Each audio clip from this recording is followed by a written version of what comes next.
How's it? Welcome to episode 12 of the Bearded Gooner Show. I am he, the Bearded Gooner. Joining me tonight to your left, or to your right, my left, it is, I don't know, you, me, him, you, Brian from the Arse Bros. Next to him, the Esquire, Rowan. How are you? Down below him, Stan the Brand.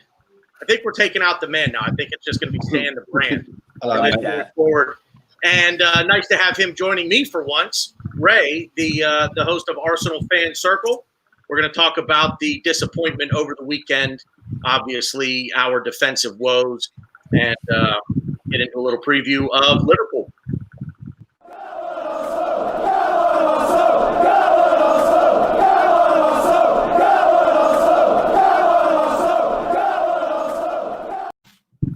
Nice intro. Run. We'll see how that works when the show's over and I watch it on replay. So, obviously, disappointment reigns after the North London derby on Sunday. Couldn't quite pull off the result. Poor defensively. Couldn't finish opportunities in front of the net. And we dropped 3 points to the scum 2-1. Doesn't set us up well for European football. And, of course, it's a derby loss, and that never feels good. That one always stings for a while. Let's go around the horn here, boys. Ryan, I'm going to come to you first. Give me your thoughts, and don't hold back. I mean, you hit it on the head. I kind of blame the midfield more. I don't know. I don't know. Obviously, we fucked up defensively. We know that. And you only have two in the midfield. I'm sure we'll get into it, but I said this on Arsenal Fan Circle last week. I love it. I love our chances. This is like a JFK conspiracy. We're gonna lose. I predicted us to win. I know, but it was too good to be true. And I know someone tweeted it, and I think we said it in our Bros too. Jose just let us beat ourselves, and fair play to him. It worked. Yeah, Rowan. So, I mean, I've had some time to collect my thoughts, and and I'm still as angry as I was on the day of the game, right? So it's not like it's changed much. But I've spoken to a few people who are neutral supporters, and they said that Arsenal were unlucky to lose there. We cost ourselves the game. We could have easily scored maybe a couple more. This could have ended 4-1, 4-2, something like that in our favor. And we could have won it. But the frustration comes from the fact that we have a woeful away record. And basically, whenever we've been tasked with a team, to play against a team, which has not been great. Remember, say, Manchester United, I think it was in 2017, 2018. It was basically Rashford, etc. playing. All of these youngsters playing, and we went into the game thinking that we're going to hammer them. Finally, the 8-2 defeat will be avenged, and then we go in and we lose 3-2, right? And there have been so many instances where we played well and we've lost, and that's what is disappointing. If this was a one-off, I would have taken it kindly, but this is a trend, and this needs to change. Yeah, I agree 100%. Stan, what do you think? See, here's the thing. I wasn't angry at the end of that derby. It stings. It always stings losing to them, but I wasn't angry because I've been waiting for something like this to happen, because we went for that little period where we had those clean sheets, which was nice. But we all know we've got that famous five, right? Those five players. I'm not going to reel their names off because I'm sick of saying them. But when you've got those five players, of which four of them are in your squad, it's only a matter of time that something's going to happen, because it's individual mistakes and individual errors which are costing us. Forget referees, forget other bastard players that chop us down on the opposition, and forget VAR. If you look at the things that we can manage, the things that we can affect, it's too many individual errors.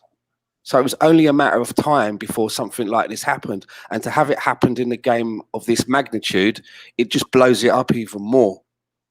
Do you know what I mean? I mean, it's classic, isn't it? We Lacazette gets his goal, and a good goal it was too. and you've not even had a chance to savor it. Do you know what I mean? You're just like, you're just coming down from going, and who is it? Some fucker who knows everything said you're always at your weakest when you've just scored. Well, he got that one right, didn't he? He got that one right on the button because. And how many times has that happened to us? It's just, as I say, I've seen it too many times now with the same players. So we can go through the next few games where we'll probably do okay. But it's always on the cards. Do you know what I mean? It's always on the cards. And they're costly. They're so costly. They cost us points. Yeah. To that point, I mean, I remember being at Old Trafford in 2018 in December, the game where Rob Holding blew out his knee. And we scored 2, and within probably 3 to 5 minutes of scoring, they came back and leveled against us. And it's just, you're at your most vulnerable, but why is that? It's not like the referee runs into the net, grabs the ball, runs to center field, puts it down, and tells the team that just got scored, okay, go, hurry up. Like, we're down at one end celebrating. Here comes the other team. They're running down, to our end with nobody in front of them. So Stan, that's a great point. It really is. Ray, go ahead. Yeah, it seems to be a systematic thing every 3 or 4 games. Something like this happens. We can think back to Chelsea away from home, putting ourselves in a hole, going a player down. It's a lack of concentration from the players. And we all know the 4 or 5 individuals that systematically take turns in effect of making these mistakes. And you go away from home, you have Lacazette scoring away from home for the second fixture running. He scored at Wolves. He scored a great goal, and a lapse in concentration with Kolasinac. What was he doing there, Tanner? Kolasinac to gift a goal to the opposition, and you're putting yourself behind the 8 ball right away. Yeah, and that's a wow feedback.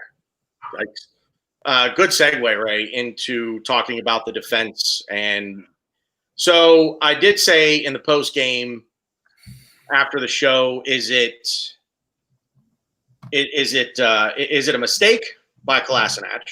Could it have been lack of communication between Kolasinac and David Luiz? Because David Luiz, if you go back and you watch, David Luiz is actually almost coming behind Kolasinac. He's coming towards him, not necessarily front to back, but coming towards him side to left to right. And at that point, it's sort of like, what's David Luiz doing there? So did Kolasinac put the ball where he thought David Luiz should have been, or is it a miss hit? What was the problem there? So Ray, I'm going to throw it right back at you. What is your opinion on that play itself? So Kolasinac is not in a comfortable position. He's not comfortable in that left-sided central defensive area. He's a wing back. He wants to screen down the wing, and he had options there, Tanner. Out of memory almost, he's playing it to the central sweeping David Luiz, the quarterback, as it were, of the central defense, without even looking. And you can see David Luiz is coming to the left side, the left back area, to help him out. I'm here as an option because we all saw on replay, Kieran Tierney's there on the sideline waiting for the ball. And the moment that Kolasinac does not do that, he's got 2 options. He can kick it forward in an aimless kind of way, or he can do what he did, give it to David Luiz. But he gave it to him on the right side, and Son is through on goal. And David Luiz couldn't have done a lot, or else he would have been sent off again, like I said in the Chelsea game. I don't think there was really much once David Luiz. I don't think there was much David Luiz was going to do there to try and prevent the goal. I think he really did all he could without taking him down, without, again, another red card for denying a clear and obvious scoring opportunity, giving away the penalty. So actually, I'm going to give David Luiz a bit of credit. Tanner, yeah. Ray, did you just we started this game very jittery. First seconds, David Luiz gives the ball. Yeah. David Luiz gave the ball away in the first seconds. We started the game very, very jittery. Oh, absolutely. Absolutely. Stan, I'm gonna just kind of go right back around again. So, Stan, I'm going to come to you. What did you see on the Kolasinac in the pass over to David Luiz? Well, the reason that, it seems that, I mean, we've got all these bloody centre backs, right? We've got them falling out of our pockets, but for some reason, none of them are enough. We have to put a left back in there. That's to play centre back, because none of the others are any good, apparently. I mean, I'm not saying that Socrates and Holding are the answer, but at least they're fucking centre backs, right? At least they understand the role. We've got Kolasinac in there, but the reason he's in there, it seems, is because Arteta is hell bent on having a left-footed guy in there. So what happens when he gets an opportunity now to show it on his left? He puts it on the other side. I mean, you couldn't make it up. I mean, you're like, okay. Yeah. I mean, so you may as well have had Holding in there, right, or Socrates in there, because they're right-footed players. So, but this is all sort of, for me, it's all because look at the same formation that we played as the Leicester game, the same players, yet the way that we started the two games were completely different. It's not like we played a whole different formation and it was a different thing. It was basically the same thing. So was it a case that Mikel Arteta told him to do something different, which was what? Kick it backwards as much as you can in our own half, because that's all we seem to do? Or was it that he told him to do something else, but for whatever reason, these players thought they knew better and decided that they were going to start? I mean, it was Martinez to David Luiz to Mustafi up to Xhaka back to David Luiz. Do you know what I mean? It was this constant, and there's like, I was like, this is the same team that played Leicester. The first half against Leicester was vim and vigour. That's 2 podcasts in a row I've managed to get vim and vigour out. I love saying that phrase. But it was, do you know what I mean? It was, but against the Spuds, it was a completely different thing. It was all this negative football. And it wasn't like they were running onto us. It's like, we get the ball, look up, kick it backwards. Yeah. And the lineup there wasn't a lot of changes in the lineup. No. Yeah. So I don't understand what that mentality is. If anything, you'd think this would be the game where they'd be like, right, come on, let's get the ball forward. Ceballos was, as much as I've enjoyed watching what he's been doing, he was a little bit different in this game. He was getting the ball, but he weren't trying to move it forward as much. Whereas in the Leicester game, he was nicking the ball off of the opposition, turning on a sixpence, driving forward. There was a lot of negative passing going on. And I don't know what that is. It wasn't even if there was a huge crowd in the stadium baying for blood and they were being pensive. There was no one in there. So what is the problem? Yeah, and one thing, after having a little bit of time to digest this, and bear with me here, guys, I'm going to bring Colin in, my locale pal. Colin, how are you, man? Welcome to the show. Thanks for joining in with us. Doing well. Just a little wine drink. Looks like you got a fire going. Oh yeah, it's blazing. Nice. Back to your point, Stan. I thought a little bit about this, and could it be that Mourinho basically told the scum to do something a little different to combat that start? I've got a feeling that, I mean, I don't know, I have any idea what he said, but it wouldn't surprise me if he just said, I know he played shit against Bournemouth, lads. We didn't get any shots on goal, but don't worry about it. They'll gift us one and we'll take it from there. Yeah. Because that's basically, it wouldn't surprise me if that's how people talk about us in team talks. The manager looks at the team sheet. He sees David Luiz in there. Do you know what I mean? He sees Xhaka in there. He sees Mustafi in there. Do you know what I mean? He sees Kolasinac in there. That's 4 out of 5 right there. You're thinking, we got this, man. Don't worry. Yeah. They ain't going to be able to hold it down for 90 minutes. One of them is going to have a brain fart big time. And then And what happens? What you have to do is be in the right place at the right time to capitalize on that mistake. You're absolutely right. That's how it feels to me. Tanner, I'm sorry. What was the topic that you brought up? I just right now we're just why we say shit. Just talking about the results and the. Right now we're talking about the first goal and the defensive lapse from Kolasinac to David Luiz. So Let me go to you after I get Rowan and Ryan in here. Rowan, go ahead. Yeah, get Rowan in there, yeah.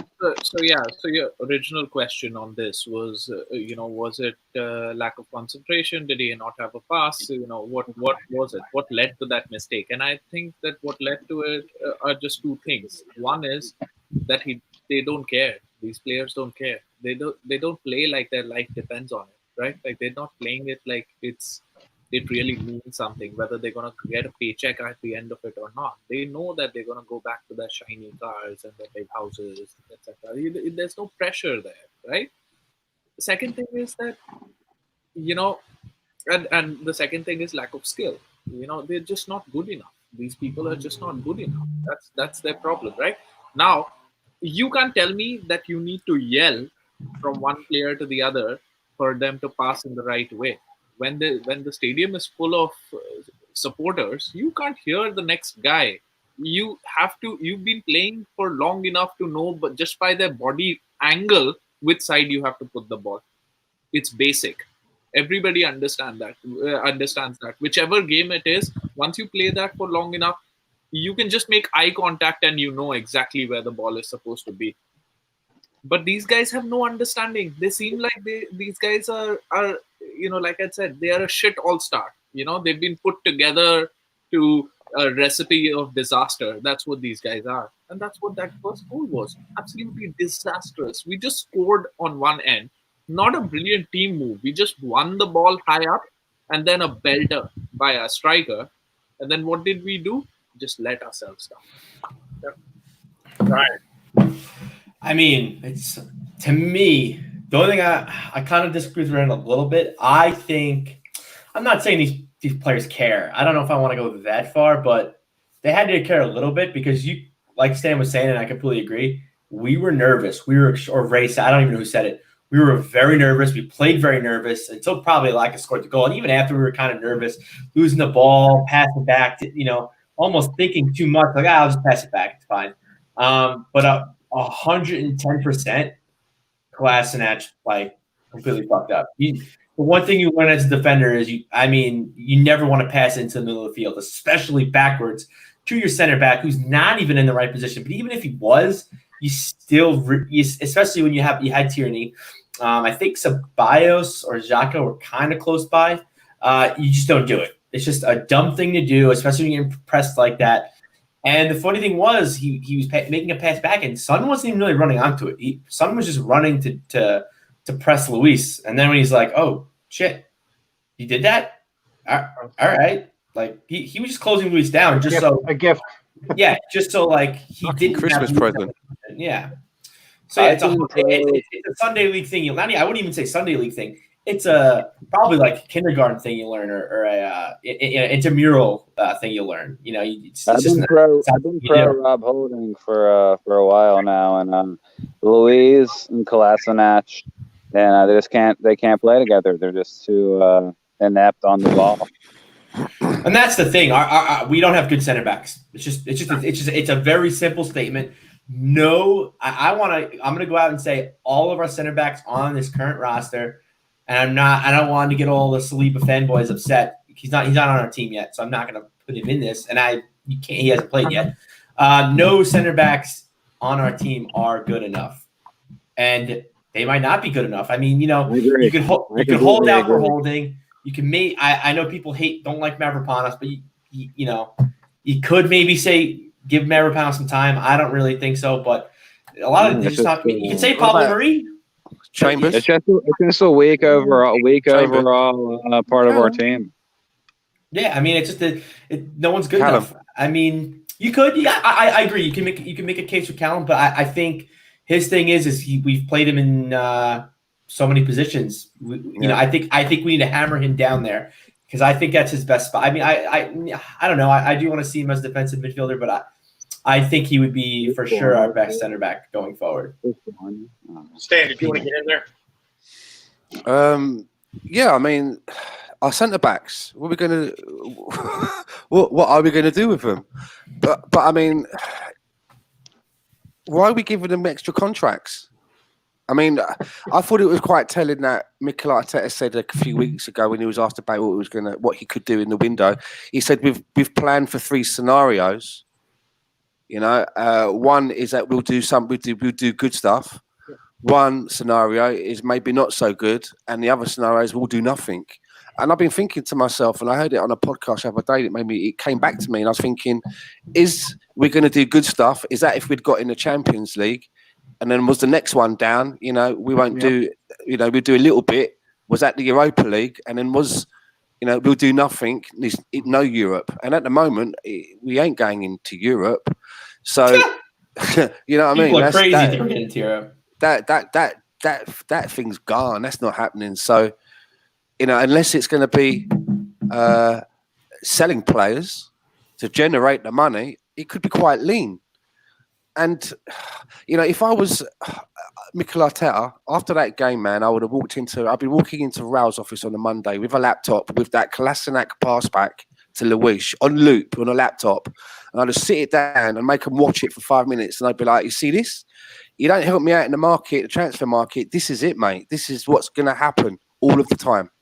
And to piggyback on that, I'm sure all the teams around the world are watching that and being like, oh, we don't fuck him. Don't give him to us. We don't fucking want him. I mean, let's face it, Kolasinac is he's not a good footballer. And he hasn't been a good footballer. He has a superpower of a shoulder nudge. He's a big guy. But even then, he's been... And I want to disagree with Rohan as well. I actually think that he does care. I think he does care. But I think I'm more in the second option that you said, Rohan. He's just not very good. He can't make that pass. I mean, the guy can't make that pass. I mean, at this level, I could make that pass, I think, and I'm absolutely pants, mate. You know, I'm shy at football. That's a pass that anyone. Come on. It just as a defender, it's not something you even think about. See, if a guy coming on you don't pass it. And this is why I call it. There's no way that Son thought he was going to be able to get on the end of that. It was just Kolasinac, fucking 5-yard pass, can't make it. When we say gift, I'm talking like one of them big fuck off bows, lots of shiny paper. I mean, the gift of all gifts that was. A fucking greeting card with some scratch offs on it. You win like maybe $100 Right. Fucking love that. You open it, a naked woman jumps out. Hey, it's everything. The whole shebang. Not even her fucking birthday. Here's the thing. Here's the thing, guys. Go ahead, Ray. I think the back three takes the responsibility away from the individual defenders. With a back three, Kolasinac feels secure. With this group of players, you're spot on. With this group of players, and because there's a back three, and why are we playing a back three? Because we don't trust any of the center backs that we have right now to play in a solid pairing with one other center back. So we're basically protecting everybody by playing 3 at the back. I mean, with this roster... So basically, Mikel's going, let's just put some more shit in there and pack it all in. Let's just pack it in with shit. I mean, with this roster, not the whole roster, but Wenger played a back three. Emery played a back three. I don't know if Freddie got to play a back three. I don't know if he was here long enough. All of our managers played a back three for one reason. We're shit at defense. Because we're not good back there. Go ahead. Yeah, exactly. If we had a and then Kolasinac, Tierney can make a hell of a going forward type of wing back. If we had someone behind him. Yeah, you know what? That's actually a good point, Colin. Ray, you wanted to say something. Go ahead, and then I'll piggyback off that. You know, Kolasinac is like that little kid who needs his big brother to stick up for him at school, and David Luiz is the big brother.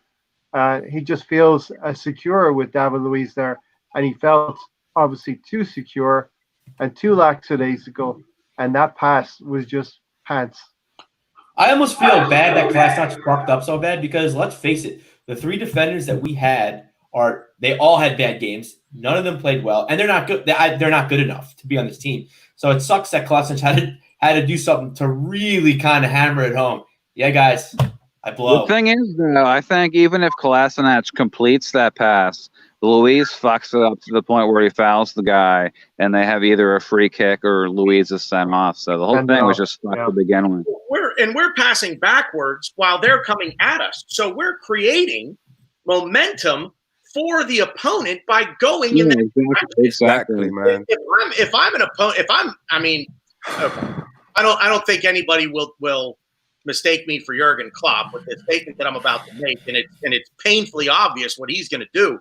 But if I were the Leeds manager coming up to this league next year and we don't make any changes, if I'm Leeds, I'm telling Mike, run at them. When the ball is on one of their center backs' foot, run at them because they will do something stupid. And to Colin's point, yeah, I think David Luiz, even if Kolasinac makes a good pass, where does David Luiz have to go but back to Martinez? He's taken himself completely out of position to make a pass across to Mustafi. He can't go forward with the ball because now he's got Son to deal with. He has to go back to Martinez. And the conversation of constantly going backwards in this game, it was like, you know what it started to remind me of? The scene at the end of Top Gun where Tom Cruise gets back in the plane after Goose's death. He gets back in the plane, launches off the aircraft carrier, and won't engage. Like, no, it doesn't look good. What do you mean it doesn't look good? It doesn't look any better than that. That was our defense all freaking game long. They get to the halfway, they get to midfield, they look forward. Stan, go ahead, do it again. Just they're doing their best Nicola Pepe impression after he scores a goal. And they go forward like, nope, doesn't look good. Pass it backwards, start over again, recycle it. And that was the pass to Tierney didn't look good. No, it doesn't look good. Right. Yeah, if we're playing Pepe on the right alongside Bellerin, we're gonna need somebody more dynamic, really, because Pepe got the ball in situations where 2-3 people swarmed on him immediately, and Bellerin was just sort of 10 yards behind him. I didn't think Bellerin had a poor game, but I think that no. Bellerin didn't have a poor game. It's just like I don't think like the way they approach attacking is going to really work together. Yeah, and Colin, you made an interesting point. It actually made me think of something. Rowan, I'm going to come to you with this first. So if Mikel Arteta is hell-bent on playing Kolasinac and Tierney at the same time, would it make sense to flip them? Put Tierney at the now. Obviously the trade-off is you're not going to get Tierney's crossing ability per se because he's going to be more defensive-minded playing in that center back role. But does it bring a level of stability and dependability to the back three if you switched him out? Because Kolasinac, while he can't cross the street, he's not bad at getting forward. His end product just sucks. I'm not so sure. I think Tierney puts in more of a shift, and I think that Kolasinac tends to kind of cut inside more, and he's not quick enough to really be effective. I think Tierney going forward is more dynamic and quicker, and probably overall just more intelligent in the final third. Well, yeah, Ron, go ahead. The fact of the matter is that we are not playing to our strengths, but we are trying to cover our weaknesses, right? That is why we are in this back three. And the point is going to be that if you had to play a back three, why would you play Kolasinac at all? Yeah, why can't exactly Tierney at centre back and Saka at I mean, that's an easy option that's available. His crossing has been as good as Tierney's. He's learned how to defend. In fact, he'll have to do less of that. He's a good ball player, so he could double up in midfield. I'm not sure why we didn't go for that option. Why are we persisting with Kolasinac playing there? Because he has a left foot. No, I'm not saying it's good left foot, but he's a left foot. Yeah, that's exactly why I explained. Because he's the only left-footed defender other than Tierney, and you don't want to lose Tierney's offensive prowess. So he's the only other left-footed guy that we have to put back there, unless you put Tierney. But Tierney is one of the best things that we have in our team at the moment. You know, why do you want to tinker with that just to accommodate Kolasinac? Do you know what I mean? Now what you've done is you've still got a shit Kolasinac in your team, no matter where you put him. But now that good thing, which is Tierney, is not as good because it's not doing what it's good at. If you know what I mean. Right. Tierney's really good at what it is that he does. We should not be fucking about with that just to fucking fit in Kolasinac, for fuck's sake. Do you know what I mean? And I agree. But let's face it, this has been a team that has Where's Aubameyang going to be most effective? Is he going to be most effective in the middle, or is he going to be most effective out on the left? I think he's going to be most effective in the middle, and I think everybody here agrees with that. And it's not. Don't agree with it. No.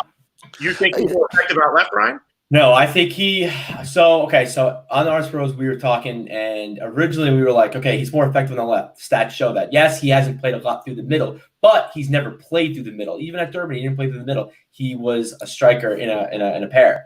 So I did, some frantic research, and then I looked up Aubameyang's goals. I won't get into my previous frantic researching, Spice Girls, but anyways.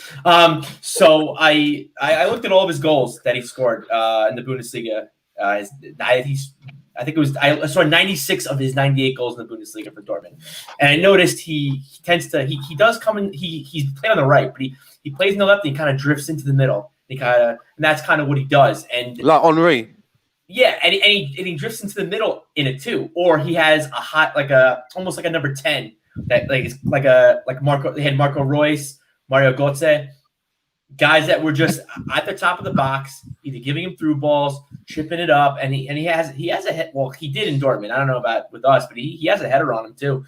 So it's tough because, and we brought this up in the Arts Bros. I don't think Aubameyang and Pepe can play together, simply for the fact that they're both on the wings and they both want to come into the middle. And what's our strategy? We like to play the wings and cross balls in.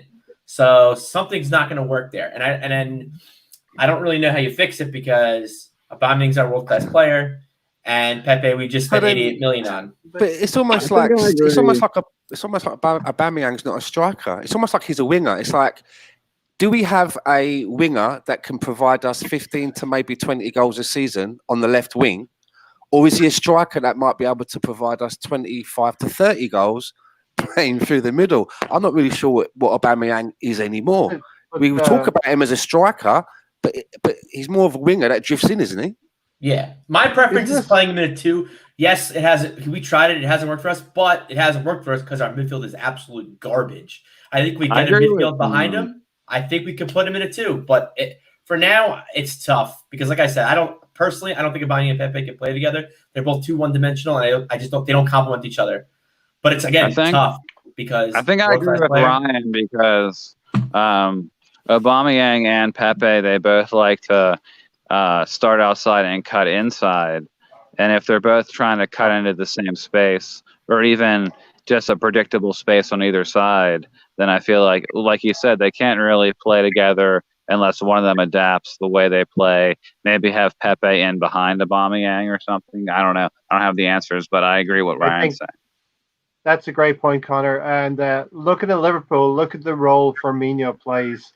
He withdraws into midfield, and you've got Salah and Mane from wide positions scoring the majority of the goals.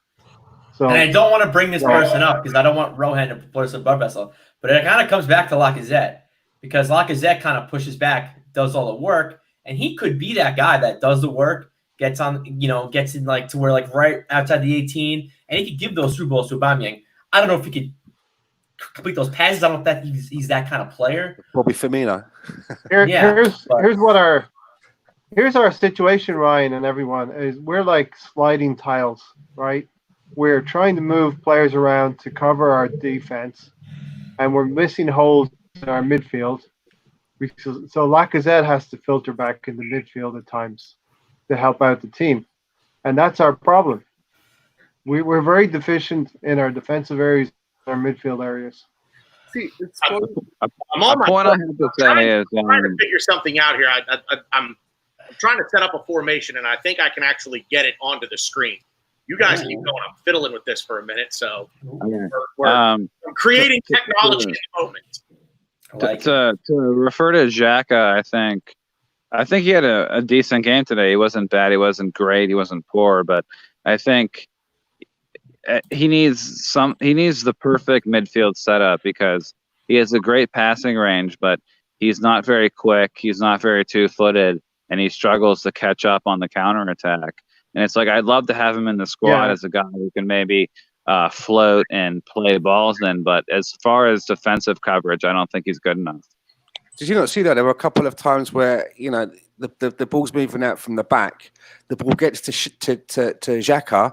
There's people running by him, and he literally, I saw it a few times, he literally stood still. He didn't just slow the game down. He literally stopped, and the people that were running past him, they literally had to stop and check their runs because they were like, "Well, there's nothing's coming, and if I keep running, I'm just going to be running into hyperspace, into nothing." And not only that, he turned around and kicked it backwards. I'm done with this bullshit, man. I'm done with this. I think he's too slow and too one-footed, and he's pretty petulant too. So, I'm just done with that style of play. It slows everything down. It's almost like everything went into like suspended animation and was buffered because of him. And I mean, you know what's funny? You know who does that too? Slows the game down. Ozil. But the thing with Ozil, he actually would make a pass forward. He actually could read the game. Yeah. He had the roadmap to get to goal. Zaka doesn't have that. No. Ozil can find the final ball. I mean, he plays higher up. Let's not get into his wages, though. And I think it was the Wolves game as well. There was one time where Xhaka got the ball and he had like this huge area in front of him. And there was the Arsenal players. And he played this killer quick pass and it just went straight to the Wolves player. And then we were winding backwards again. And I remember watching it and thinking, how could you not find one of them to set one of them running? How? Do you know what I mean? My fucking nan would have found that pass. But and then when we got on the back foot, he turned around and started shouting at people like it was their fault. Just to backtrack to the start of the show again, not to go back, but this is bothering me. We drop an 18-year-old, one of our best players, Saka, who can play in that left back position and take Tierney's role, and Tierney can play the left central. And we have Kolasinac still in the team, and Saka's sitting on the bench for the North London derby. You know, Arteta's got to be called out as well for some of these decisions. We got burned because we're playing the weakest link is still in the team, Rohan, and Saka's sitting on the bench. Exactly. Who's the weakest link? We have so many weak links. It's a simple there to play Tierney. I mean, this guy Saka has 12 assists in the season. He's not half bad going forward. You know, you maybe miss like 10% of maybe what Tierney's, the venom that he has on the crossing, but Saka's good enough. Like, just play him there. And the thing with Lacazette is that, you know, the ground is made up of 3/3, right? Like, he has to play in the final third. His issue is that he comes till the end of the middle third. I am okay with him dropping off, but he has to play till the top of the middle third and not come beyond the middle third and like literally go to our defense. Like, you play him for the next season like that, he'll probably be taking the goalkeeper's position. You know? Do you think there's a lack of trust between the players? Lacazette doesn't trust that the midfield can do that job. I think yes, and I think he gets caught ball watching. Because if you notice, you watch him play, his eyes, it's almost like he gets mesmerized by the ball. Because my original statement was, I think I said on this podcast that Lacazette is, Arteta told him to do this, to come back, work on the ball. But then I thought about it. If that's what he was told to do, why doesn't Eddie do that? Eddie doesn't do that. And then I kind of watched Lacazette closely, and he just gets called ball staring, and he wants that ball. Which as a striker, do you blame him? You want that ball, you want to score, but you're not doing your job. Within the box, right? You're gonna get that odd shot from 25 yards, but you want to be in and around the box, and he's just not there. Lacazette wants that ball so much, man. You see him popping up beyond the fucking centre circle. You're like, hold on a minute, what's Lacazette doing back there? Exactly. I mean, there was so many times when Xhaka was running past him. Like, yeah, exactly. Who are you going to pass to? Lacazette's behind you, mate. Number 9's behind you, Xhaka. That's why Xhaka passes backwards, because Lacazette's back there. I remember there was this one time when Kolasinac had the ball and he was running through midfield and he had a heavy touch, but he would have got onto the end of it. And Lacazette came in and took the ball off of him in the center circle and ran towards our own goal for some reason. Like, what's happening, man? Like, It's funny. I don't want to bring this up, and I don't want him in my team. But you know who would really excel in our team right now, given what Lacazette's doing? Ramsey. Because Ramsey's always way up the pitch where he's not supposed to be. And if he kind of had that cover from Lacazette, who's doing all the work, Ramsey would be scoring some goals for us, which is what we lack. You know, we don't score. We don't have a lot of input from the midfield. So let me. All right. So we're going to try something here. Everybody's just going to come along for the ride. We're going to see if this works, and hopefully nobody gets muted in the process. I'm going to bring up a formation. Oh, I thought we were going to drop at it. I think I'm married to the names on this right now. And this is for this season. This is just to finish out this season. So I'm going to bring this up. I think everybody's going to disappear, but I don't think the mics will cut off. So I'm going to bring it up, take a look at it. Yeah, so nobody got cut off because it's just right there. At least microphone. Nice. See, Rowan, this is why I wanted you to stick around, man. It's the Bearded Gooner and Rowan show. So who's that in front of Martinez? Oh, sorry. Luis, yeah. Oh, sorry. All right. Okay, so that's a three. Okay, three. Yeah. Right. All right. Sorry. So it basically sticks with what Arteta wants to do right now. Okay, but can you bring it up again? Yeah. Yeah, I didn't. I'm looking. I can see it now. Yeah. Wait, where is it? Yeah. All right, so it didn't cover the whole screen, so it didn't quite work as well as I'd hoped. And come on, Stan, you can look from the other side. Yeah, Stan, look to your left. Yeah. There you go. I mean, look, go. at the end of the day, it's a much better show without Ryan's face in there, isn't it? Oh, come on. Virtual hug, buddy. Virtual hug. I was just kidding. I have an extra point to make then. You rewind that Kolasinac horror show all the way back to Hector Bellerin. He's got the ball on the right-hand side. Instead of going forward, he chooses to play the ball backwards as well. The ball gets funneled across from David Luiz, like Stan said, to Kolasinac, and then that happens. Hector Bellerin has the option to go forward as well. I just want to say that. There was too much of that insular passing going on, and we weren't ready on the day. I mean, is this like new though? This isn't really anything new.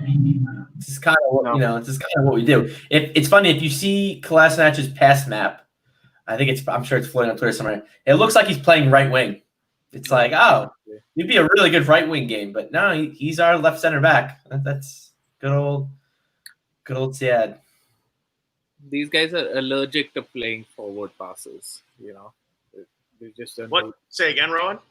They're allergic to playing forward passes. They just want to play backside.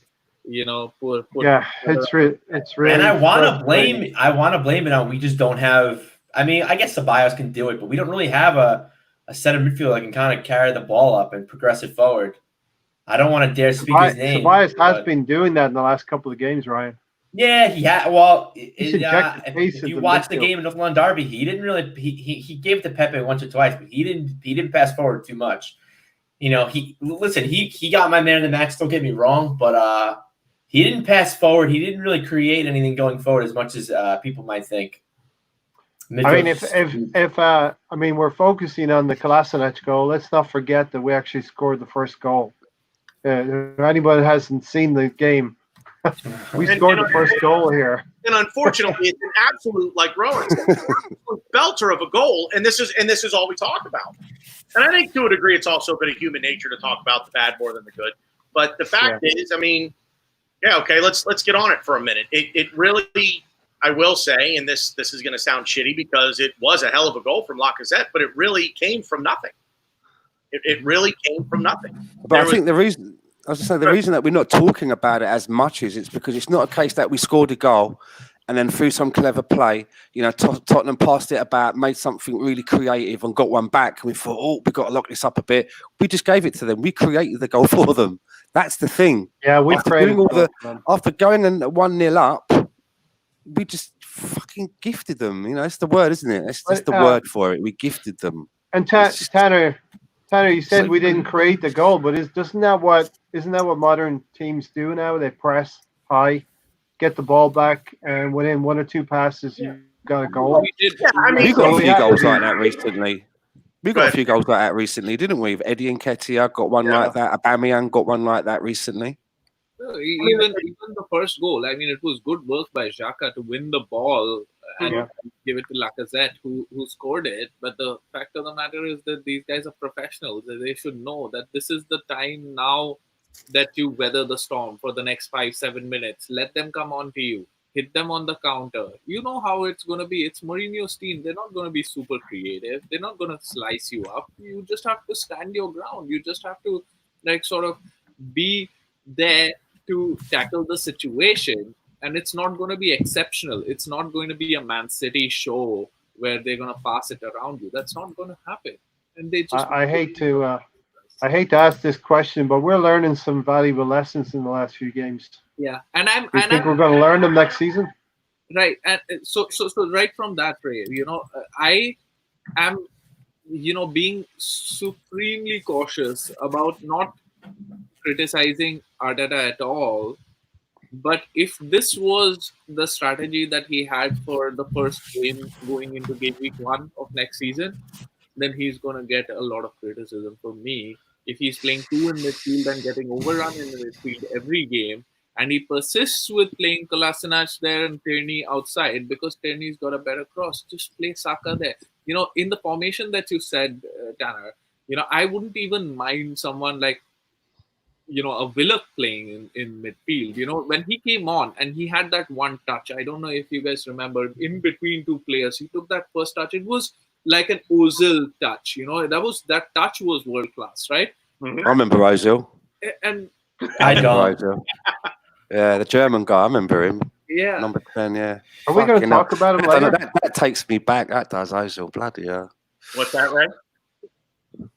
Are we going to talk about him later? Ozil? I hope not. I don't want to talk about my ex-girlfriend on a podcast. Is there anything more to say? I mean, maybe a quick mention about what we were talking about in the chat earlier today with the comments from Arteta and then his social media post. But I really wasn't. Yeah, yeah. Anything to say about him. I think Stan has asked the question: is there anything more? But I think we've hit a new level of détente between the club, the media power that is the media machine that is Ozil. Now, all right. I guess we'll go off on this tangent a bit here, but I don't want to spend too much time on it. But I think Arteta has handled this situation relatively well. Is he training by himself because he legit has a back problem, or is he training by himself because he just doesn't fit the system? He was in training today. That's what I saw. Is the back all of a sudden feeling better? But then you look at Arteta's words and he says nothing has changed. So if I can't imagine. So I'll just say this: if he gets a shirt tomorrow and he starts, then the back was never the problem.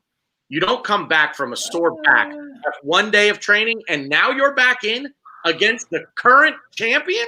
You guys really think he's going to start? That's No. Okay. You guys scared me for a little bit. I don't think he's going to get a shirt either. But he apparently he is ready. It's just good PR. It's good PR. Ready to what? Ready to do what? That's what his ready PR for? is saying. He's ready to go. His PR is saying, and I double checked this with someone. Arteta said categorically nothing's changed. So to me, he's not in the team. He's not. Do you remember he done this under Emery, didn't he? Do you remember that? There was he got left out of the team, and then he done. Wasn't there something like he posted a picture of him in the gym or something saying like working hard. I'm ready. Yep. He done a similar thing under Emery, didn't he? Kind of to undermine it. Stan, I want to impress you real quick though. You said what's he ready for? He's ready to suck it. Come on, man.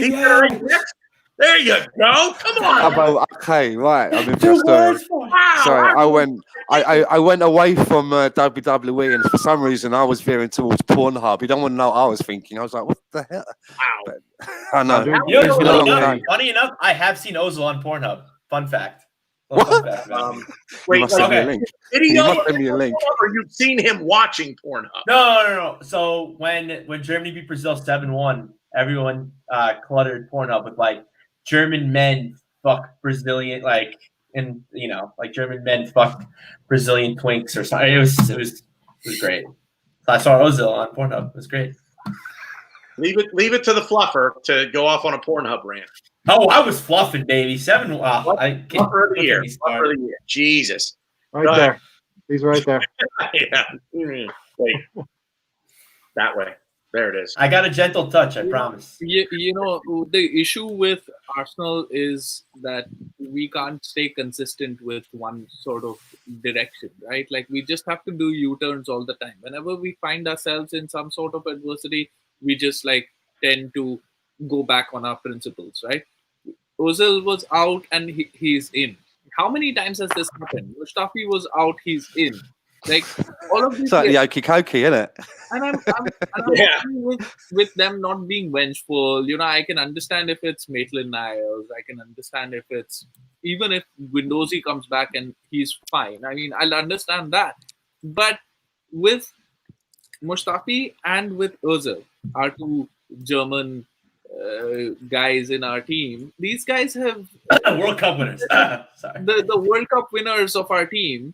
These guys have they should be just out of the team. It's mad, isn't it? Usually in life, one buys German because the products are reliable. I mean, for fuck's sake. I remember our World Cup winners in the year 2000 being just a little bit better. I'm just saying. Yeah. Yeah. Wow. We're kind of off the rails with the Ozil thing, and wow. But yeah, I guess. Get back. Anybody else got anything on the Spurs? I mean, the second goal. I mean, go ahead, Ron. I have something that although we talk about Kolasinac and he's cost us the goal, but let's not forget the horror show of the last 15 minutes that Mustafi had. Oh God! Don't forget that. He was in my opinion, he was playing very well, and then he lost it. He did not have a very good game. It was like he was like the serum that he'd been taking for the last few weeks had worn off, and he was like, Dr. Jekyll and Mr. Hyde. back into the Mustafi. I'm I mean, going when to, he was riding, who was he riding after someone? And it was like, when you press the Kane. blue button, the blue button on, when you press the blue button on FIFA to do a sliding in tackle. He just comes sliding into fresh air, man. It was nowhere near the player. And it was almost like his last resort was, I'm not going to catch this guy, so I'm just going to slide on my arse. And I'm glad he wasn't near. And I'm glad he wasn't near Kane, because if he was, he probably would have brought him down and cost us a penalty. You know what I'm getting at? That was a brain fart that wasn't being able to have been executed. That's what that was. He was beat. He knew he was beat. He came at Kane when he never should have. He should have just squared up to him and chased him directly down the line rather than coming to him. Because as he came closer to him, Kane just ran right around him. Just Took a bad angle. Yeah. So and Kane's not the fastest guy. Kane's not the fastest guy in the world. You shouldn't be beaten by him. He's got a belly on him. You're playing through centre back. It means that you have enough of cover. Like you just have to direct him to one guy and the other guy sort of takes the ball off of him. I mean, these are basics, right? Well, him defending and that slide tackle that he did, he was like 5 meters away from Kane, I think. That's how bad it was. Have you ever had this experience that you go you play on somebody else's PlayStation and they don't have these classic controls. They have this alternate control, right? Something else in there. So all of a sudden you want to shoot and you go in for a slide tackle, right? He's misfunctioning, misfiring FIFA remote control. And listen, I don't want to. I'm not defending Mustafi in any way. What he did was what he did. I mean, you can't defend that. But what I will say is, because let's face it, since Arteta came in as the manager, he's kind of coached it out of him to kind of be a coward and just go to the floor. But what I think happened was I just think he goes, well, fuck, Kolasinac, you suck. David Luiz is not marshaling this defense, and he kind of and he panicked. He's like, well, fuck, there's no stability in my partners. Exactly. And just old habits die hard. And he went to what he knew. Well, he's like, well, fuck this. If Kolasinac can't help me, David Luiz can't help me, you're going to match that. I'm sliding in. Yeah. I'm going to slide in there. I'm not going to help me. And who knows? Maybe Ryan, I think you hit now. Maybe he just wanted to get a red card and get sent off and be like, I don't want to play anymore. Who knows? I don't know. Yeah. I don't blame him. he was like, David, hold my beer. Yeah. Here's a bigger question though. We've spent a lot of time talking about David Luiz and we've spent a lot of time talking about Mustafi. But why has David? The bigger question for me is why has David Luiz had his contract extended, and why am I hearing talk that Mustafi is going to get his? I mean, you have to be careful, right? Because if it's certain parts of the fan base, if you say any criticism against Mikel Arteta, then you're a naysayer. You want him out. But I believe that you can support the manager, but also critique any failings that you might see. And I also put out on Twitter earlier in the week, I said, if you were willing to accept a manager that's never done the job before, then you have to be willing to accept that there's going to be mistakes along the way. Yeah. He's never done this before, right? I'll answer that if you want. And I just wanted to just to rule back around. And my biggest worry is who's calling the shots when it comes to extending these contracts. Did Mikel Arteta run to Ronald Sinieri and say, listen, come next season, I need these two guys in my squad, man. This is what we need. Or has he been told, you got these two guys in the squad? Either way, I'm worried. If Mikel Arteta, to be fair, Mustafi hasn't really played bad and had really a bad game until this last 20 minutes. So understandable. But we know it's there, don't we? We know it's there. We've seen it before. That's the thing. He goes 3-4 games. He doesn't put a foot wrong. He plays sevens. And then in the game he kicks the ball in his own net or he goes sliding in or some other kind of bullshit that we've seen before. No. So I'm going to agree. I'm going to agree with Ryan here. This is the first. Maybe I'm going to agree with Ryan. I think Mustafi plays the way the team plays. If the team is playing like a headless chicken, Mustafi's going to do that. Now, there's some games where he's very, very good. When he's on the front foot, he'll go to ground. But I think this all happened in the last 10 minutes. And Tottenham were having their way with us. As Rowan said to me on Sunday, they could have been 4-1. And would I had a different opinion of Mustafi if Kane had scored 2 goals? Yeah, I would have had a different opinion, of course. But Mustafi, this all happened after we were 2-1 down. We were desperately trying to get back into the game. Our midfield couldn't get the ball back. And Tottenham just kept coming at Mustafi especially. And, he did take some bad angles and go to ground in bad ways. But that's Mustafi. You live and you die by him. And Stan, to your point, I think, are we going to keep these defenders? You answered it earlier in the podcast when Arteta said, if we get Champions League, we're going to spend some money. If we get Europa League, we're going to spend a medium amount of money. If we don't get Europe, there's not a lot of change in the table. And we've got to stick with these defenders probably for another season.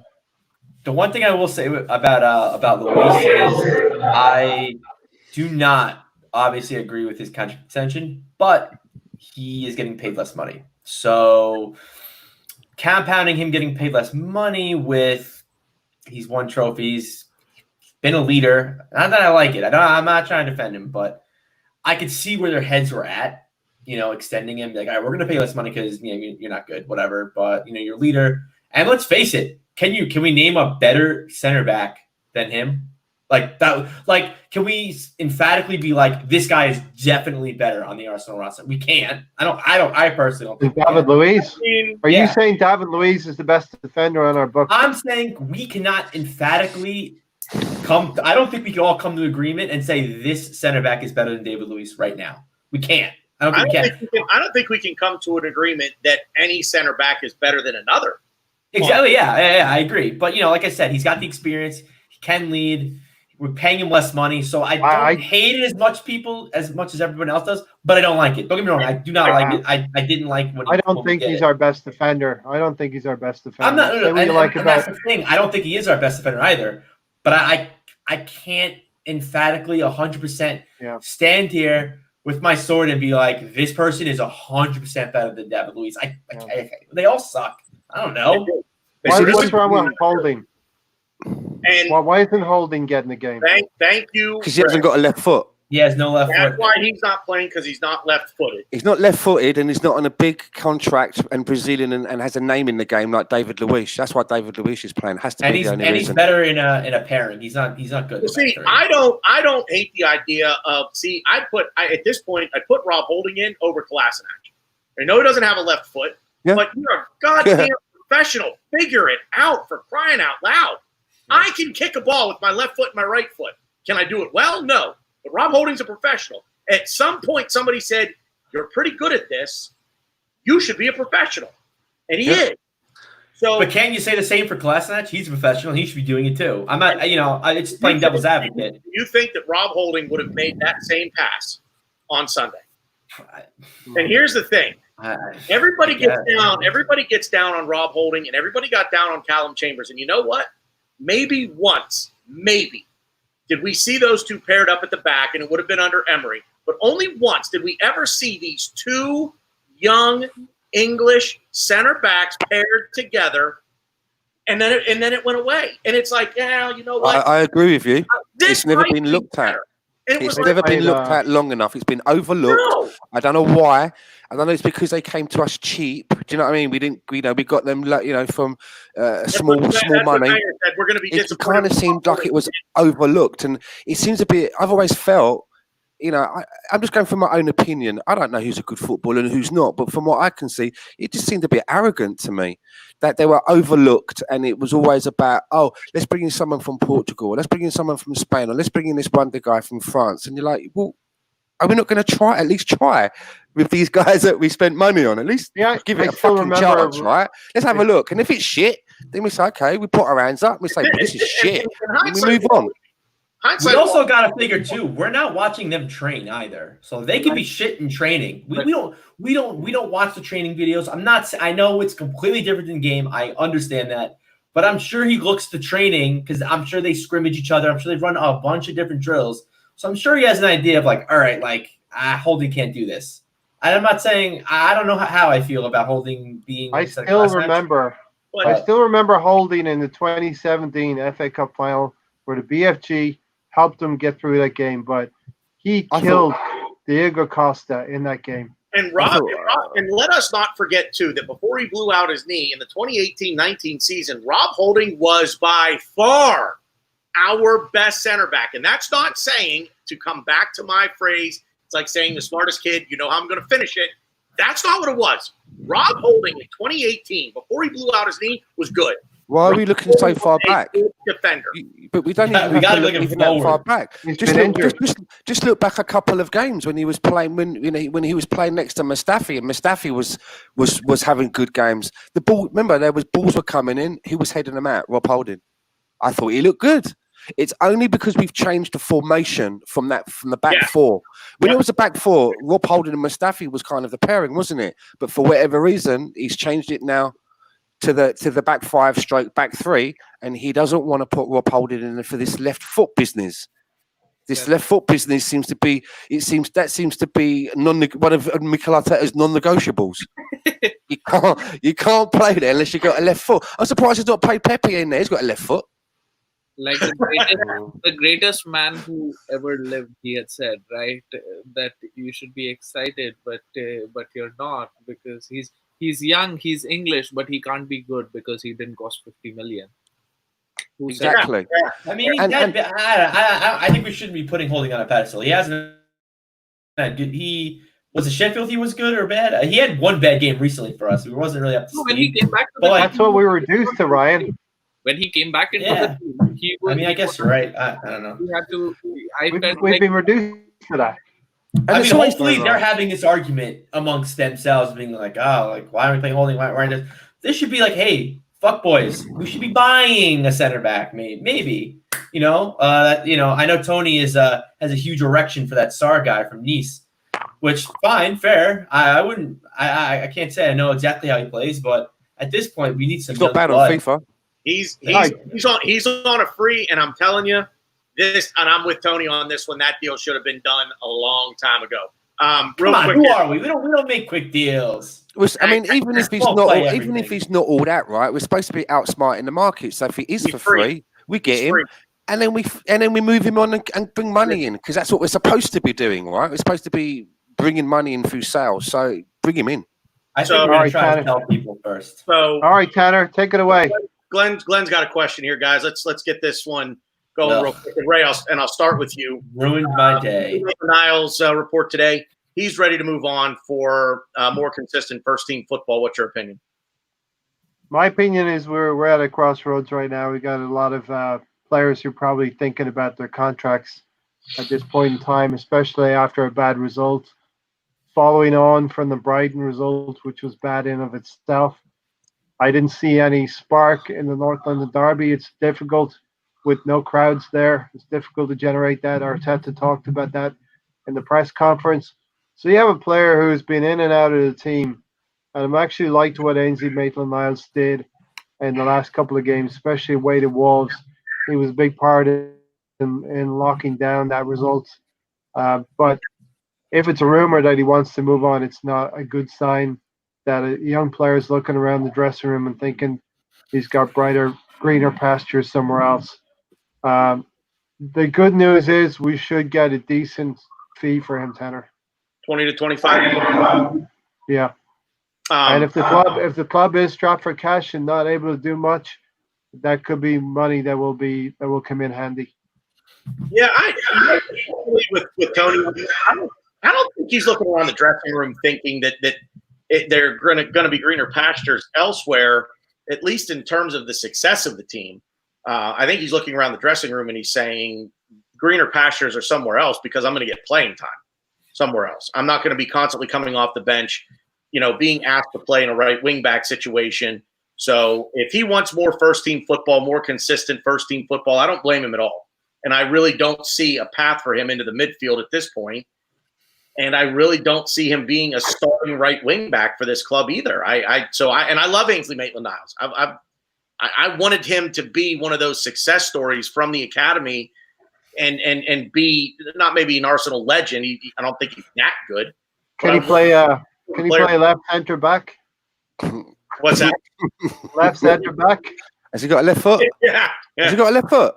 No, he's got two right feet actually. Unlucky. Could have had him in there. Very unlucky. Yeah. Imagine all the abuse he took when he was a kid having to try to walk like that. I digress. Ryan, what's your take on the main AMN situation? I'm definitely Maitland-Niles' biggest fan and of all of you guys. And it's funny. I think it was a few hours before I read it. I was at work, bored, and I was on Reddit and I saw a post that says, "What's your unpopular opinion of the day?" And what I said was, Ainsley Maitland-Niles should be in our starting 11, or at least be the first guy off the bench.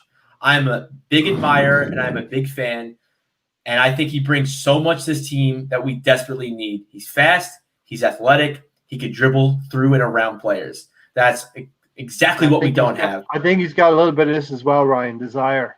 You see a little bit of that. And I don't know if I don't know, because I don't know where he should play, and I don't know where he can play. He apparently, I don't know if it's confirmed, but I did read that he said that he's willing to play anywhere for us, and he wants to play right back, play right wing back. I think he's the best option on the right. I know I kind of disagree with Ray a little bit. I think he's got the speed. He can dribble. He can make runs. I think he linked up with Pepe extremely well when he had the opportunity against Sheffield. I think it was probably one of Pepe's better games without really scoring. Or did he? I don't even know if he scored. But regardless, and we've talked about this off air a million times. I always have Ainsley Maitland-Niles in my midfield. We always go, oh, we should do this, do that. I always have Ainsley Maitland-Niles in and around my my midfield. But if push came to shove, I would have him as a right wing back. And I think too, giving a 29-year-old unproven Southampton reject a 4-year contract kind I kind of think that was the last nail in the coffin because the midfield is playing so bad and he can't get a look in, and then you on top of that you extend, like I said, a 29-year-old Portuguese Southampton reject, and then even Bellerin's not up to speed, and he still can't get in the team. Like I was, I watched the game with a few of my friends. The whole time they were getting annoyed with me because I was like, we need to bring AMN on. Why are we not bringing AMN on? This is perfect. He can run on. He can link up with Pepe. And right before Pepe came off, I thought Pepe was actually playing really well. So I thought they could have maybe did something. But yes, guys, and Grant. Rowan, go ahead. I could just Go ahead, man. No, I agree with what the guys have said. Unfortunately for him, he's not good enough in Arteta's eyes to play right back, right wing back. He's not good enough to play in this midfield. And if he's not good enough to play in this midfield, he'll never be good enough. Yeah. Because this is the worst midfield that I've ever seen. He must be doing something wrong. So he should be a player we should be buying, not selling. I think the five of us could walk into our midfield right now. Exactly. And, so if it is that he wants to be sold, I mean, I'd like to keep him. He's a versatile player. I'd like to keep him. And I was happy to read that he's buckled down and he'd play anywhere. In fact, he came on as left back in one of these games. Do you remember? In a recent, he came on as. Let's not forget. So there was definitely some signal of intent from both parties, Arteta as well as him. But maybe I mean it's a report, and these reports change. And if he's staying, I'm happy. If he's going, then we get a fee off of him. He's still a success story because he's cost us zero, and he'll make us like 20 million or something, which is great. Let's use that to actually better our starting 11 that needs surgery with at least 3 to 4 starters. And looking at the other side of it too, like when the report came out that he was willing to play it right back, he doesn't care where he plays. That could have also been too him saying like, well, I kind of want to leave, so I want other teams to know, hey, if I come to you guys, I don't care where you need me, I'm gonna play. So it may not have just been for Arteta. It might have just been to for the other managers and the other teams around buying. Has silly season started? That's something you got to ask yourself as well. What'd you say? How what? No, not yet. Silly season started. We're going to have a short window here. The journos are getting in there quick. Yeah. I think what we should do, and this could be a strategy for the summer transfer window, you go and you look for internationals who are knocking on the door of being in the starting 11 for their Euro spot, who are knocking in the door to be in the Euro squad. You have whole year, and you will have 100% motivated players. You will not get anything less than 100%. Yeah.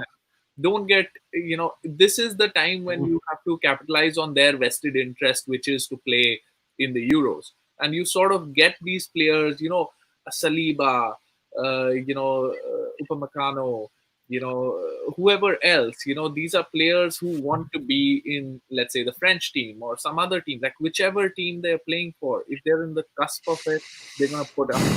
And these are the players that we need who are going to be willing to die for the cause. Yeah.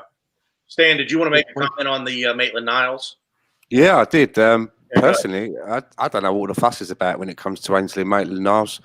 I mean, the reason, right, to answer your question, Ryan, the reason that we bought a washed-up Portuguese defender is because he can actually defend. Ainsley Maitland-Niles can't defend. And here's the thing, right? He said that he's confusing, right, Ainsley Maitland-Niles, right? He doesn't want to play at right back. He doesn't want to play at this position. He wants to play at this position.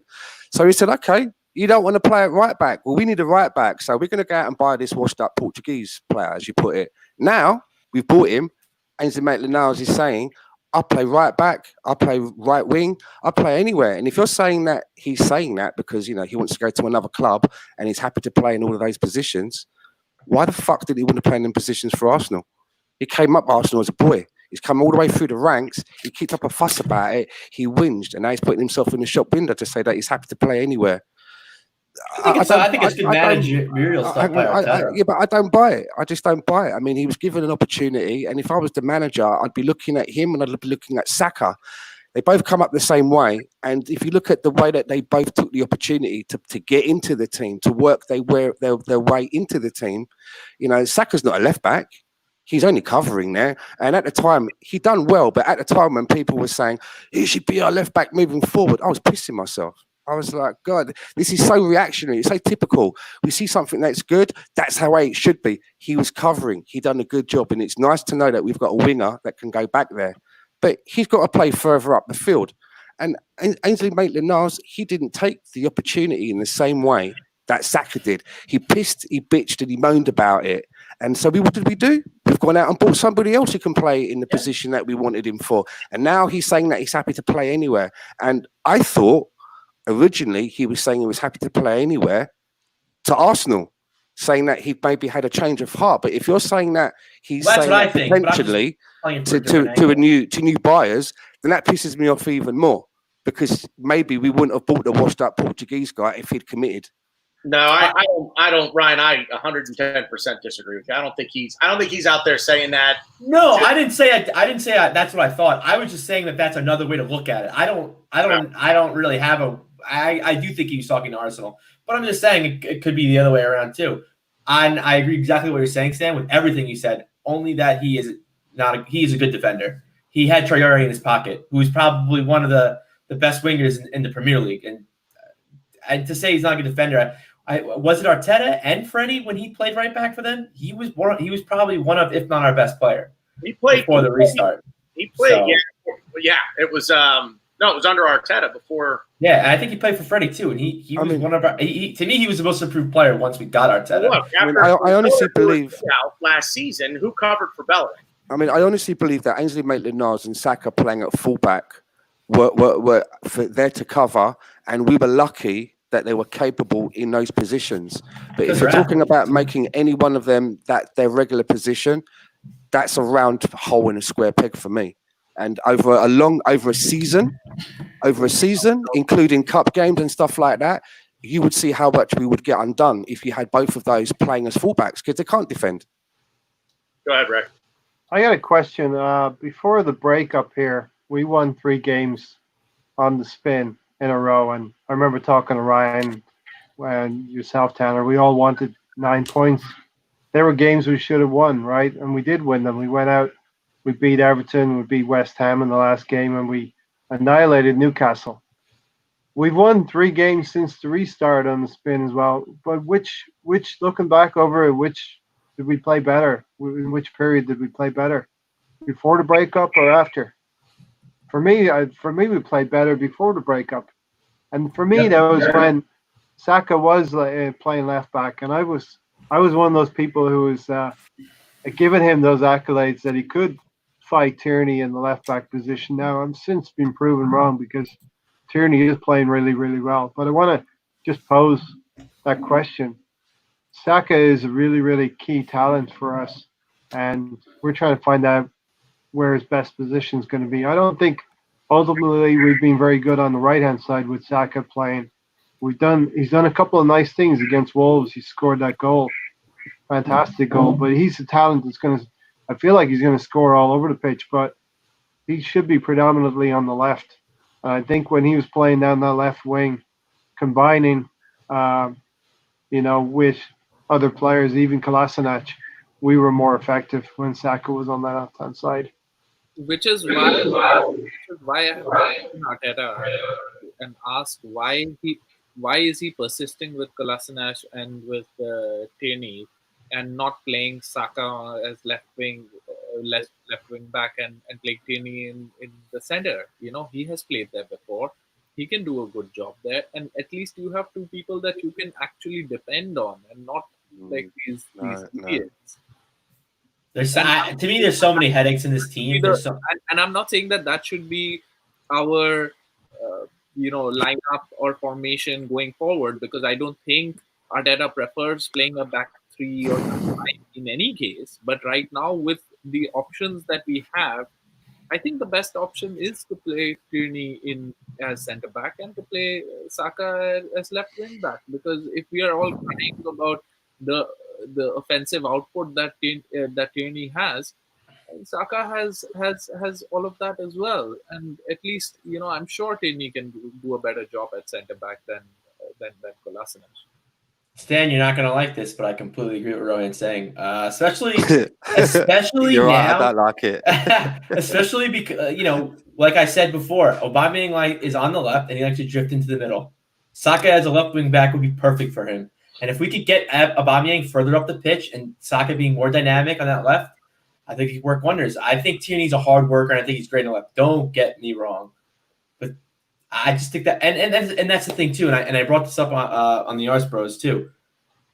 Do you want to keep Aubameyang a world-class player and keep him on the left, or do you want to play a future on the left in Saka? You got to choose. That's I don't right. think. Yeah. I don't think Aubameyang. I'm sorry. I don't think Aubameyang is going to ever see. Is ever going to play center forward for this club. I just don't. I don't think you have to choose. I think you're right. I think you're right. That's why I want Saka as a left back, or I personally want him as a left midfielder.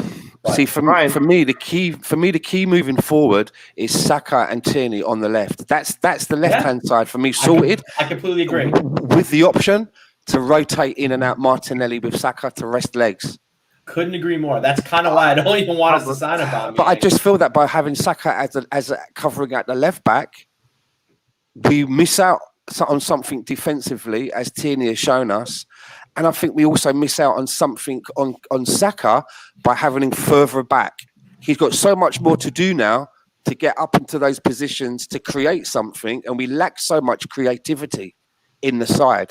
He's one of our main creative sparks. In actual fact, I think that if we went back to playing the formation with 4 at the back, and you take out Ozil and you put Saka in there. You put Saka in that position. I think he's good enough to direct things from a more central role. Yeah. They said they play him as a 10 in training, and that's his best position. So I'm willing to try it out. We hear all this bullshit, innit? He does it in training. And I'm like, training? I know. Do it in a match. If you're training for it, let's do it. Just like Pepe playing the 9. I want to see it. When they come out on the pitch, they don't know what they have to do, because in training, Pepe is the number 9, Saka is the number 10, Mustafi is playing somewhere. Then when you come to the actual match, they're all playing. Mustafi's in goal. Ryan, I don't like this. Ryan, what's up, Ryan? Now that Tanner's put this graphic up, put the graphic back up if you can, Tanner. Yeah, block Ryan, me out, please. I want to take issue with you saying I can't see you peeping right. Ray, you need to peep. Okay. Peeping. Ray, to your right. Yeah, there you go. Ryan, you said there's no room for Saka and Aubameyang in the same team. You were essentially going to have 5 lines up that pitch. Aubameyang's going to get more central by being pushed a little bit to the right, and Saka is going to be on the left wing.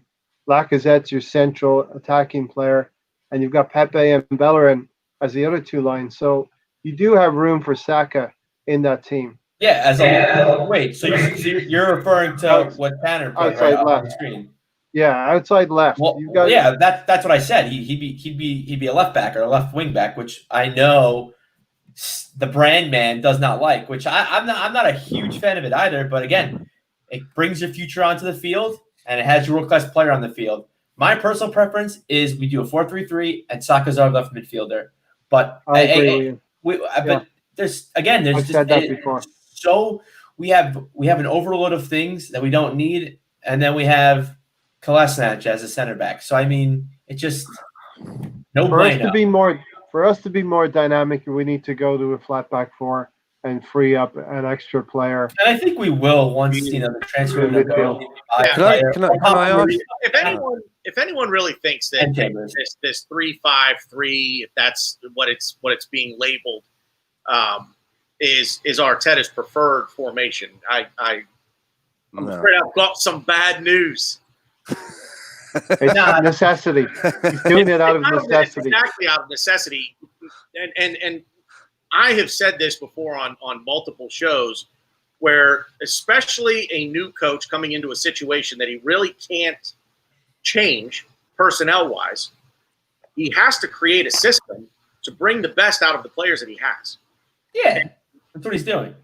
And that's exactly what he's doing. Now, the loss at the weekend notwithstanding, the draw to Leicester and the abysmal second half that we played at home to Leicester, notwithstanding, the back three for this team is the best formation that we could possibly go with. The 4-3-3 is Arteta's preferred formation, and as long as he gets in the players in the transfer window that he wants, I think he'll go to the 4-3-3.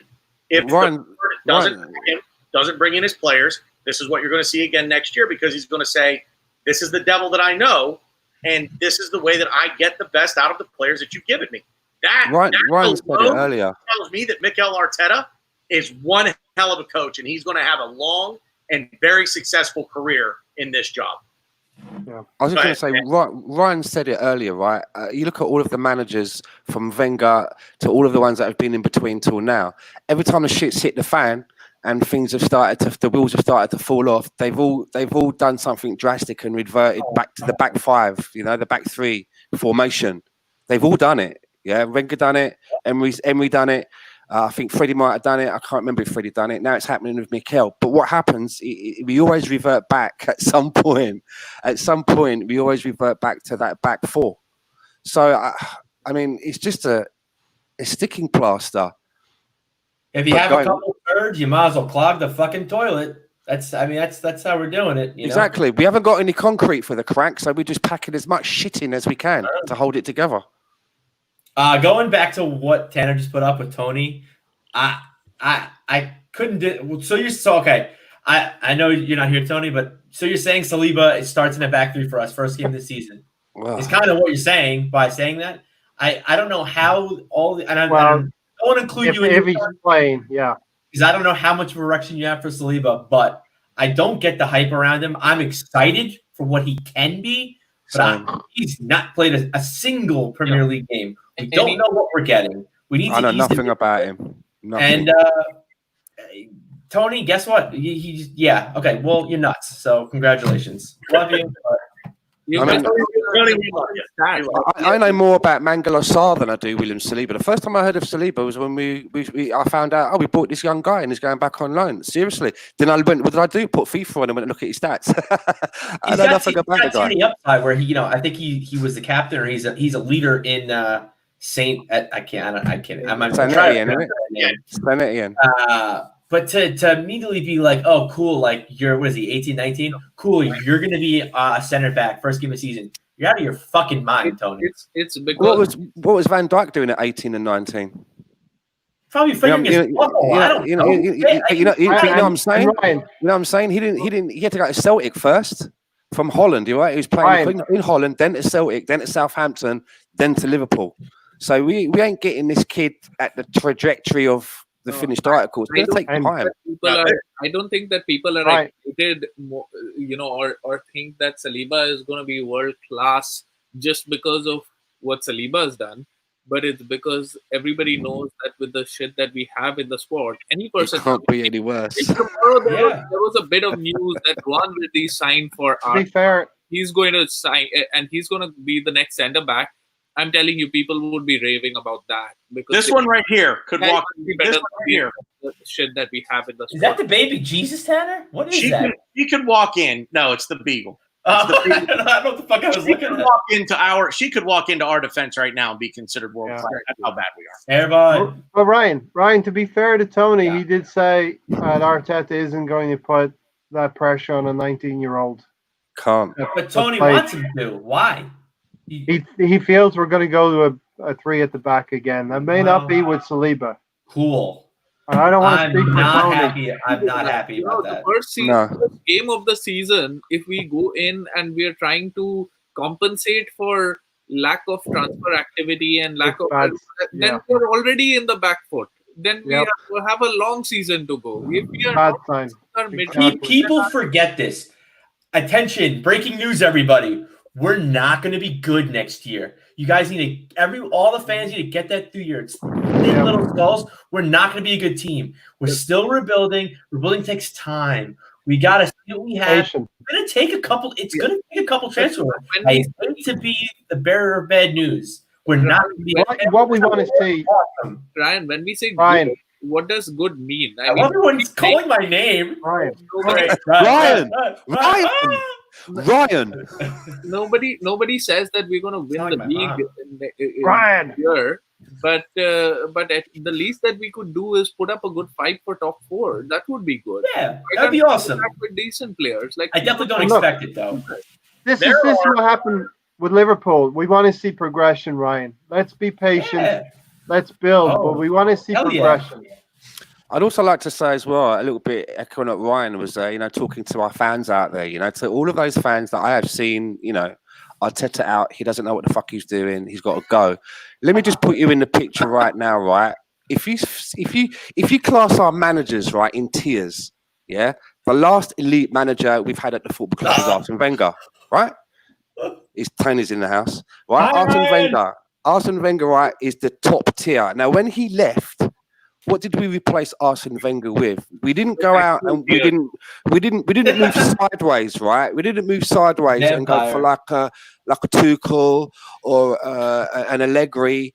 Do you know what I'm getting at? Or someone of that level? Yeah, we went down into the next level a little bit, and we went to a guy that was because we knew we were Europa League quality, and we exactly. But here where I'm going with this, right? Yeah, and that's what we brought in.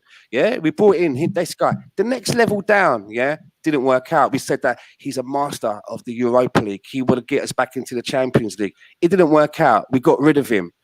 Then where did we go? Our next choice was a manager that's never done the fucking job before. So if you want to get Arteta out, where are we going to go from there? You think we're going to just appear in the top tier again? I think we're going to have a giveaway in the morning, right? If you get your wish, and Mikel Arteta gets booted out, you will wake up tomorrow morning and your manager will be Sam Allardyce. I hate to say it. I'm sure that's where we go. That's where we go from Arteta. There's nowhere to go. We don't go back up into that top tier. Look around the league. We left that tier. I guarantee you, I could be wrong. I guarantee you. That doesn't sound right. I bet you these Arteta out people wanted Jose Mourinho, and we didn't get him. Sure. For sure. It's like, come on. You're talking about hopes. Hopes wanted him. And for sure. And to caveat that on the Jose Mourinho, I've seen a lot of people on Twitter, is he a better manager than Mikel? No, Mikel's a better manager. No, Jose, let me tell you how it works with me. This is my opinion. I couldn't give a flying fuck whether Jose Mourinho is a better manager than Mikel or a worse bad manager than Mikel. I just don't like the fucking man. Yeah. I don't give a fuck how good he is at managing or how bad he is. I do not. There's something about him that rubs me up the wrong way. I've never met the guy, but I don't fucking like him. A bit like James Corden. Never met the guy. I don't fucking like him. Look at all the teams. Bars, karaoke. Listen, guys. Look around the league. You have Manchester United now are doing quite. Manchester United are doing quite well right now. Why? Because they stuck with Ole. When he could have been fired, they stuck with him. And that's what we got to do with that's a good point, right? Very good point. He's a good manager. I think they just have a good team. And but they were shaky. Back in April of last year are both starting to live up to their potential. They bring in Bruno Fernandes, who does nothing but draw penalties, literally draws them and then draws them on the field. And Ole, I think, is just kind of the thing that brings it all together. But that was a good team. Prior to, the talent was there, and it's weird because I'd almost give Fernandez more credit right now than I'd give to Ole. And Ole seems like a dude you want to root for. Like the team that he's coaching, notwithstanding, he just seems like a dude. I don't know. That's my opinion on the guy. Like I look at him, he always have a smile on his face. He's got some young players as well, Tanner. We have some young players. He's in Greenwood. He has a leader in Harry Maguire back, despite his defensive deficiencies. What do you mean? We got Granit Xhaka. I don't care. I cracked myself off. But it's you can't just. We're not Chelsea. Thank God for that. The fact is, with Unai Emery, it wasn't working. And in this business, the business of sport, the message gets stale. The voice, what you're hearing in your head as a player, can tend to get stale. Hearing it from the same voice. You bring in a new voice who maybe says the same thing, but just says it in a different way, in a different tone, with some different inflections, and all of a sudden that message clicks again. You know what I mean? So getting rid of Emery, this team checked out on him 2.5 months before we actually fired him. That was clear. But with Arteta, they're getting it. And if you can't I can't believe I actually see this on my timeline. But those who want him gone, Stan, that's a great point. Who's left? Who are you going to go get? You want Allegri? Allegri's not coming here. Yeah. They're not going to pay him. It's funny that people. The money that he wants, they're not going to pay him. We have a coach. Sam Allardyce is your last resort, unless you're not going to get Ten Hag from Ajax. He's going to Bayern at some point. So we are damn lucky to have a coach like Arteta who knows the fabric of the club, knows the culture that should be there, and is willing to do things the right way, in my opinion, to bring that culture back. And we have, he's had a great education under Arsene Wenger and Pep Guardiola. Yeah, you're new, man, and I know you've got a lot to say since you and Ryan started getting at it here. So here's your chance, man. Go ahead, get it. Why did we pay $30 million for a 19-year-old to sit him on a bench? Is that have to play? Arteta's put players out there with him. He ain't just let him. I agree, but he's not starting the first game of the Premier League. He's not. He's not going to do it. I could hang on. I could not, with that statement, Ryan. I could not disagree more. Because what of our first matches against Bournemouth at home?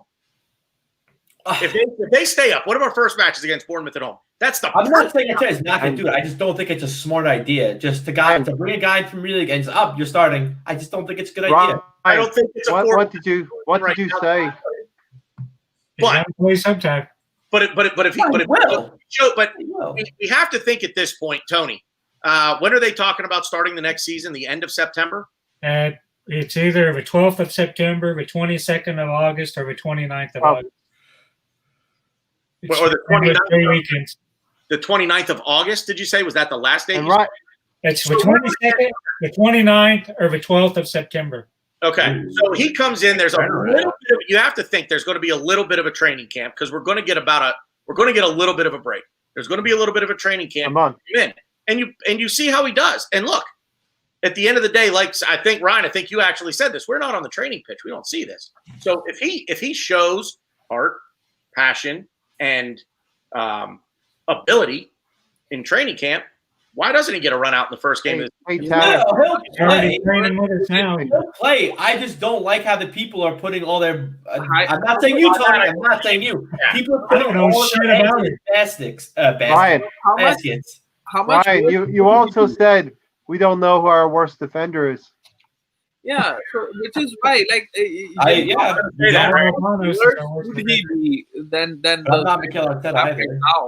now, if given a chance tomorrow, I would start Saliba and Murray.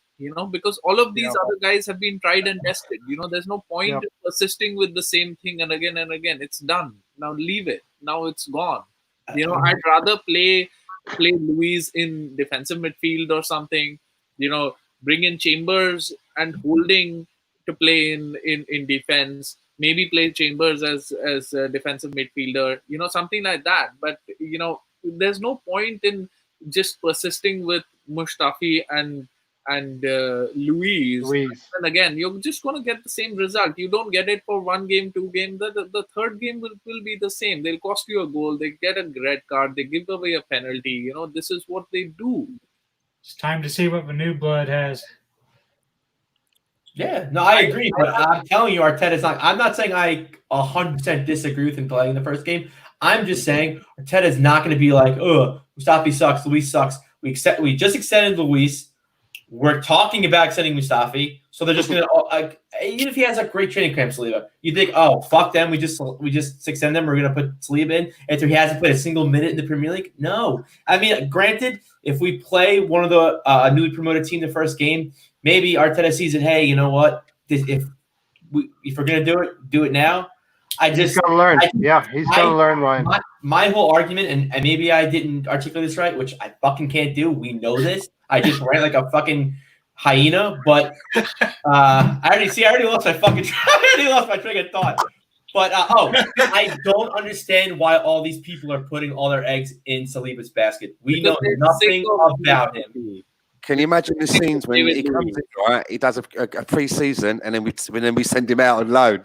Can you imagine the scene Ryan. we send him out on loan? And This sounds like I'm saying Ryan the whole time, but Ryan, I love we it. have kind of put Ryan, we kind of have put our eggs in the basket, all our eggs in the basket, because we spent 28 million on Saliba and we waited 1 year for him. So we kind of did put all of our I eggs think in you one gotta, basket. I think you got to press them a little bit, but I don't get all these people like, oh, we're getting Saliba next year. All our problems are getting solved. That's the notion. Of People forget when Tony Adams started, he wasn't perfect to start with. Like when Maverick Panos had that good game against Man U. Oh, we got a player on our hands. He's gonna solve the fucking team, and then he gets hurt. He comes back, and he doesn't do anything. Then Yeah, he started picking him up. If you You're remember. talking about a fan base that is all over the charts. All right. Shout out to Manny from Mars Bros. He described our fan base perfectly. I know, Stand Man, you watch wrestling. Our fan base is the nation of retardation. That is our fan base. That is, shout out to the nation of domination. I was one of the few kids that really loved The Rock, Farouk, Ahmed Johnson. I was a big fan of domination. Brown. Yeah. Hero Brown, baby. Come on. Oh, man. You're looking at the real deal now. Ooh, yeah. But yeah, nation of retardation. That's our fan base. So I just don't care. I had a question, by the way. Spot the fans and spot the non-fans. I have a question. Is tomorrow a prep for Saturday? Is Saturday's game a bigger game than tomorrow's game? yes. I was thinking about this earlier, Rohan. Hear me out. I was thinking that if Ozil is playing tomorrow, it's only because we're giving one of the starters a rest. That's the only reason why he would be playing tomorrow, And that's what could be more disrespectful to Ozil than that, All right. Yeah. If you can have one win, who's it going to be against? In the Premier League? No. Liverpool or City? Oh, come on. City. That's easy.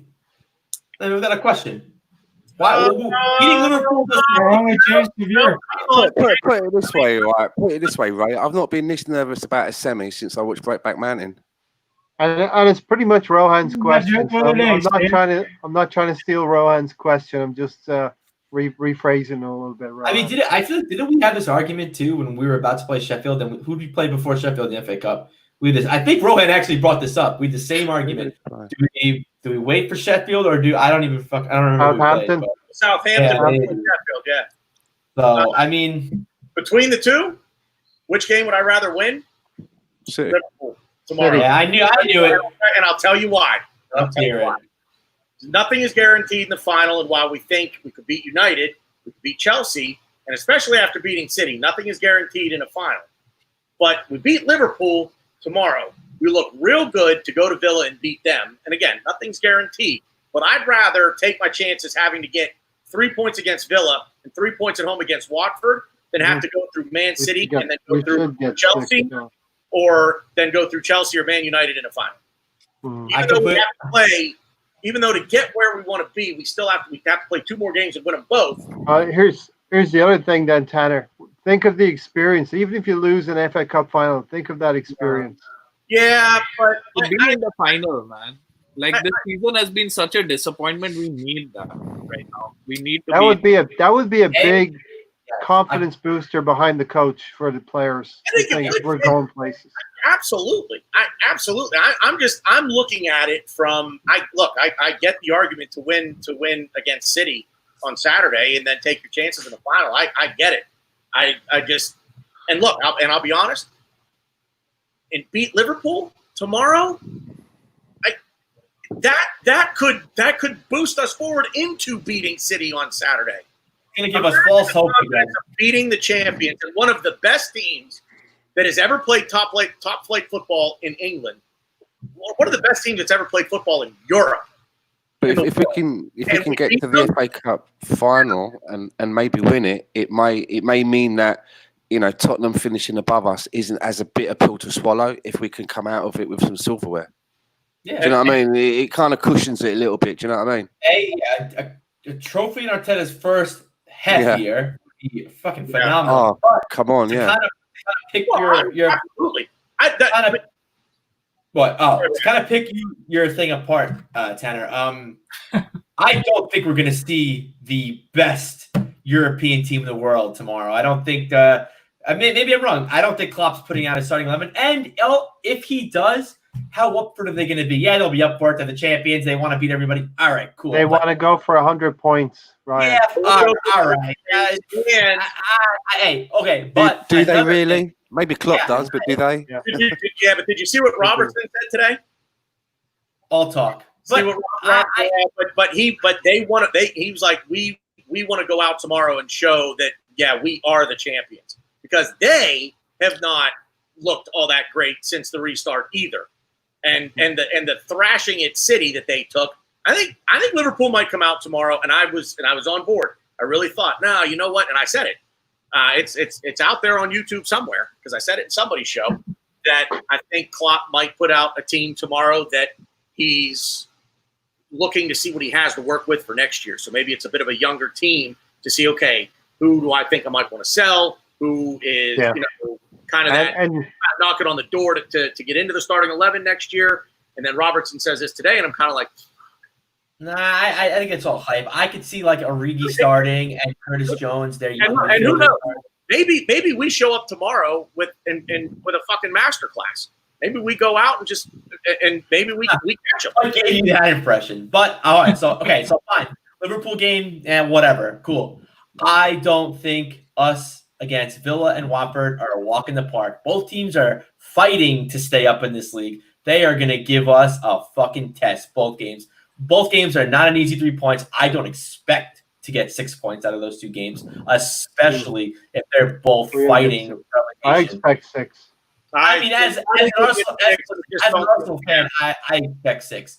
But given what we've been doing and given the way we've been playing, I don't think we're getting 6. Especially if Villa and Watford need wins or need points to stay up, it's going to be a fight. It's not. They're not going to be walks in the park. I promise you.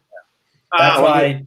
So we could keep going all night here. We're up against it. We're almost at 2 hours. I do want to wrap this up. So let's go around the horn real quick. Give me predictions for tomorrow. Give me predictions for Saturday. Keep it short, and we'll get to final thoughts after that. Prediction, Ryan, go. Tomorrow and Saturday. I don't know. I would say tomorrow. I think we are going to. We're going to lose. I think we're going to lose. I want to say 2-1, but I think it might be more.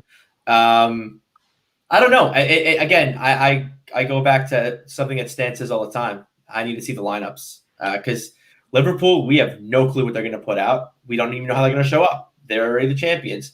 So, and we don't know how we're going to show up.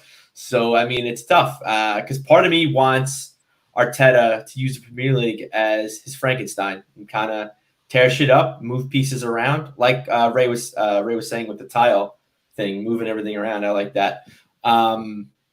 But I think we'll put in a better performance than what we've been doing, but I still think we lose. And as far as Man City, fuck it. We win 2-0 because whatever. I'll be the only one, and I'll look like a fucking genius. And if I'm wrong, well, it's not the first time. Rowan? I never predict a loss for Arsenal, and if I predict a draw, that means that my confidence is super low and we're gonna get thrashed, right? But so here we go. We're gonna draw 1-1 tomorrow. That means we're gonna lose 4-0. And against City, I think if these guys are really up for it, these are the guys who have something to play for, some passion. Maybe we weather the storm. City are ahead. They try knocking on the door. Maybe we score 1 on the counter. It's 1-1 there as well, and that goes to penalties.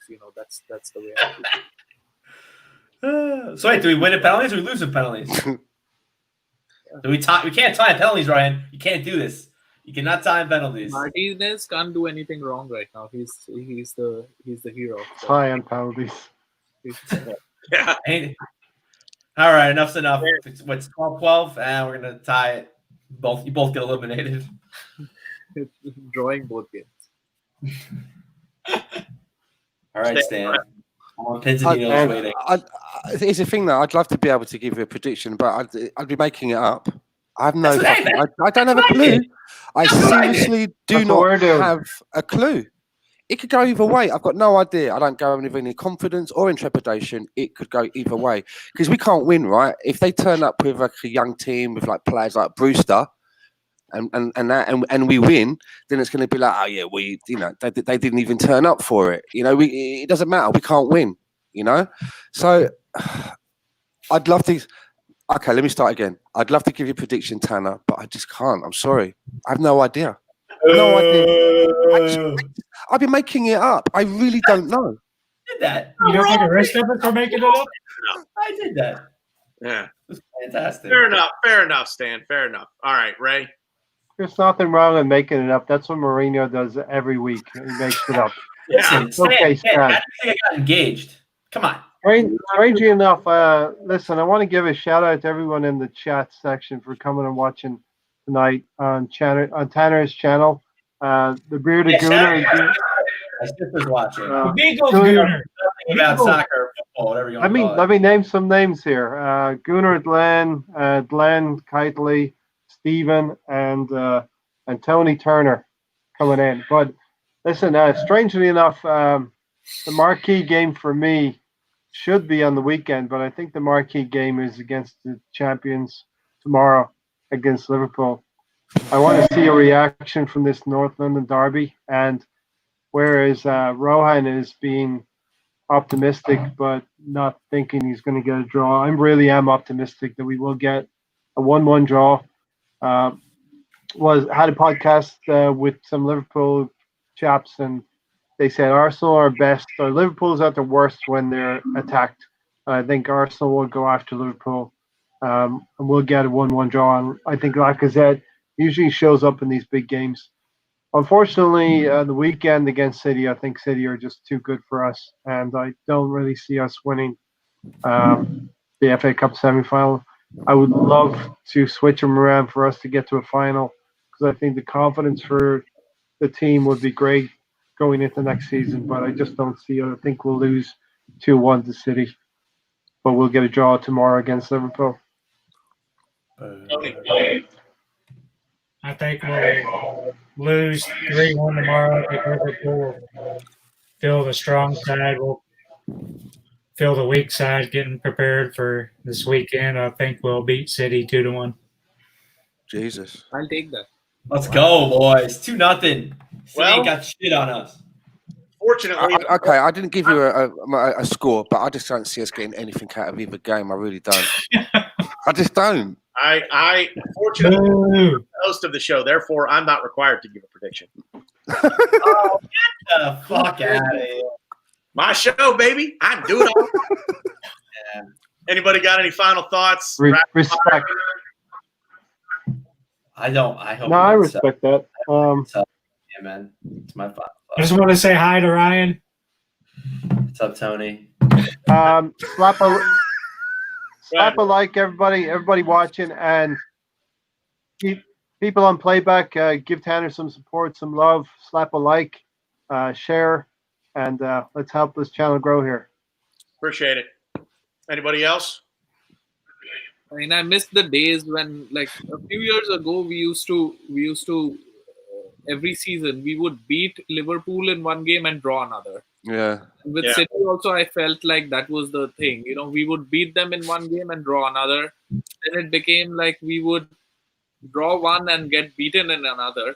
And now in our last 6 meetings with City, they've scored like an average of, I think, 3 goals a game, 6 or 7, and we've not scored I think it's all. It's like Glenn is watching, I think 20-1 or 20-2 or something like that. So I think it's 17-2. I think Glenn Kitely had a video on that. It's 17-2 is the running score. So what we need is some passion and some pride. You know, it's just too big. Oh, one other thing. one other thing I wanted to say, Tanner. I think we'll play swashbuckling football tomorrow, but I think we'll play. 2 hours. I think we'll play. No, I have a lot to say. I think we'll play a tight. We should play a tight man marking game against City. I think there'll be a different plan for City. Okay. I'm going to echo Ray's thoughts. Thank you, everyone watching live. Thank you, everyone who catches this on the replay. Hope you guys enjoyed the show. Thank you, everyone in the comments. Gunnar, Glenn Cousins, thanks for getting up early or staying up so late, Glenn, depending on what you did there. Thank you very much. Stephen as well. I know there are a few others in the comments as well. Tony, I'm not going to mention you because I just did. Yeah, I'm going to include some links. I forgot to do that last week after last week's episode, but please check the links in the description for the match day. That's my buddy Dan owns the match day shop on Hornsey Road, right by Emirates Stadium. And also, please check out Dots London, Dogs on the Street, very charity that's very close to my heart.